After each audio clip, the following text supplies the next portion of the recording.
अस्सलाम वालेकुम दोस्तों। क्या आप जानते हैं कि 25 रमज़ानुल मुबारक वो तारीख़ी दिन है जब हज़रत खालिद बिन वलीद रज़ी अल्लाह ताला अन्हो ने सदियों पुरानी जहालत के उस सबसे बड़े निशान को मिट्टी में मिला दिया था जिसे अल उज़्ज़ा कहा जाता था। और क्या आपको मालूम है कि आज ही के दिन आपका जिस्म स्टेम सेल्स को एक्टिवेट करके आपके अंदर एक नया डिफेंस सिस्टम खड़ा कर देता है। मैं हूं मोहम्मद अकरम और आपको अपने चैनल पस दास्तां में खुश आमदीद कहता हूं। रमज़ानुल मुबारक का 25वां दिन मुबारक हो। हम अशरा निजात की उन मखसूस रातों में हैं जहां हर लम्हा कबूलियत का दरवाज़ा है। तारीख़ इस्लाम में 25 रमज़ानुल मुबारक हक़ की फ़तह, इल्म की गहराई और बुत शिकनी का दिन रहा है। फ़तह मक्का के कुछ ही दिन बाद 25 रमज़ानुल मुबारक 8 हिजरी को रसूलुल्लाह सल्लल्लाहु अलैहि वसल्लम ने हज़रत खालिद बिन वलीद रज़ी अल्लाह ताला अन्हो को नखला भेजा। वहाँ मुशरिकीन अरब का सबसे बड़ा और मोतबर बुत अल उज़्ज़ा मौजूद था। हज़रत खालिद बिन वलीद रज़ी अल्लाह ताला अन्हो ने उसे हमेशा के लिए ख़त्म करके ये साबित कर दिया कि बातिल का कोई वजूद नहीं है। बहवाला किताब अर-रहीक अल-मख्तूम द सील्ड नेक्टर, इस वाक़ये ने पूरे अरब में तौहीद का दबदबा कायम कर दिया। 25 रमज़ानुल मुबारक 606 हिजरी को दुनियाए इस्लाम के अज़ीम मुफस्सिर और फ़लासिफ़र इमाम फ़खरुद्दीन अर-राज़ी का विसाल हुआ। उन्होंने तफ़सीर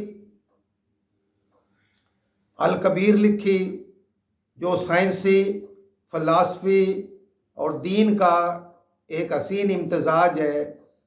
उन्होंने अक़ल के ज़रिए अल्लाह ताला की पहचान के नए दरवाज़े खोले। बहवाला इब्ने खुल्दून की किताब, उनका इल्म आज भी दुनिया इस्लाम के लिए एक रोशन मीनारा है। तारीख़ बताती है कि 25 रमज़ान के करीब मुसलमानों ने इटली के एक अहम जजीरे सिसिली में अपनी गवर्नेंस और अदालती निज़ाम को फ़ाइनल शक्ल दी थी। मुसलमानों ने वहाँ एग्रीकल्चर और साइंस में ऐसी तरक्की की कि सिसिली दुनिया का नॉलेज हब बन गया। बहवाला किताब तारीख़ुल इस्लाम इमाम ज़हबी, सिसिली का मुस्लिम दौर यूरोप के निशात सानिया की बुनियाद बना। ममलूक सुल्तान अन-नासिर मोहम्मद इब्ने कलावून 25 रमज़ान 709 हिजरी को मिस्र के तख्त पर दोबारा बैठे। उनका दौर मिस्र का गोल्डन एज कहलाता है, जहां उन्होंने हज़ारों मसाजिद, हॉस्पिटल्स और मदरसे तामीर करवाए। बहवाला अल-मकरज़ी, उंदलस यानी स्पेन में यूसुफ बिन ताशफीन ने 25 रमज़ानुल मुबारक के करीब पोजीशंस को मज़ीद मजबूत किया ताकि यूरोप के दुश्मनों से मुसलमानों की हिफाजत की जा सके।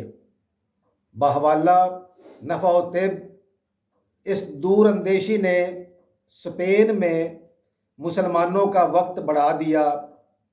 साइंस का एक और हैरत अंगेज़ मोइज़ा, 25 रोज़े तक आपका जिस्म ایڈوانسڈ ریجنریشن موڈ میں ہوتا ہے، اور ریسرچ بتاتی ہے کہ 25 دنوں کی فاسٹنگ کے بعد آپ کے جسم میں سٹیم سیلز کی پروڈکشن تیز ہو جاتی ہے۔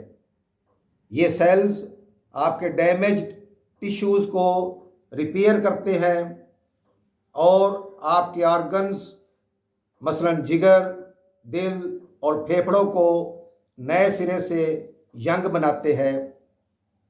Reference by MIT institute of technology study of fasting and regeneration. اسے دا فاؤنٹین آف یوتھ بھی کہا جاتا ہے۔ بغداد میں دنیا کی پہلی انٹرنیشنل یونیورسٹی یعنی المستنصریہ کی مینٹیننس اور علمی حلقوں کی تشکیل 25 رمضان المبارک تک فائنلائز ہوتی ہے۔ یہاں چاروں فرقوں یعنی حنفی، مالکی، شافعی اور حنبلی کو ایک ساتھ پڑھایا جاتا تھا۔ ریفرنس بائی تاریخ بغداد۔ یہ اسلامک ٹالرنس کی بہترین مثال ہے۔ اسلامک ہسٹری میں علماء کرام 25 رمضان تک زکوٰۃ اور صدقہ فطر کے مخصوص مسائل کو فائنل کر کے عوام تک پہنچاتے تھے تاکہ عید سے پہلے کوئی غریب اکیلا نہ رہ جائے۔ بحوالہ کتاب الاموال، یہ نظام اقتصادی نظام کی بنیاد تھا۔ 25 رمضان المبارک کی رات ایک طاق رات ہے جس میں لیلۃ القدر ہونے کا بہت امکان ہوتا ہے۔ تاریخ اسلام کے عظیم لوگ اس رات کو دنیا سے کٹ کر صرف اللہ تعالیٰ کے لیے مخصوص ہو جاتے تھے۔ ریفرنس بائی صحیح بخاری کتاب لیلۃ القدر۔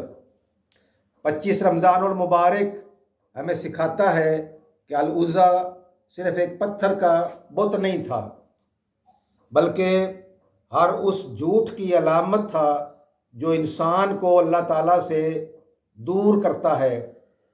حضرت خالد بن ولید رضی اللہ تعالیٰ عنہ کی تلوار نے اس دن صرف بت نہیں بلکہ پرانی جہالت کی زنجیریں توڑی تھیں۔ تو دوستو، حضرت خالد بن ولید کی بت شکنی ہو یا سٹیم سیلز کی سائنس، 25 رمضان المبارک ہمیں ایک نیا جسم اور ایک نیا مقصد زندگی دیتا ہے۔ عزیز دوستو، آپ کو آج کے ان 10 واقعات میں سے کون سا واقعہ دلچسپ لگا؟ کومنٹ میں ضرور بتائیں۔ کل ملتے ہیں انشاءاللہ 26 رمضان المبارک کی اس داستان کے ساتھ جب سلطان صلاح الدین ایوبی نے دنیا کو اپنی شجاعت سے حیران کیا تھا۔ تب تک اجازت دیں۔ اللہ حافظ، شب بخیر۔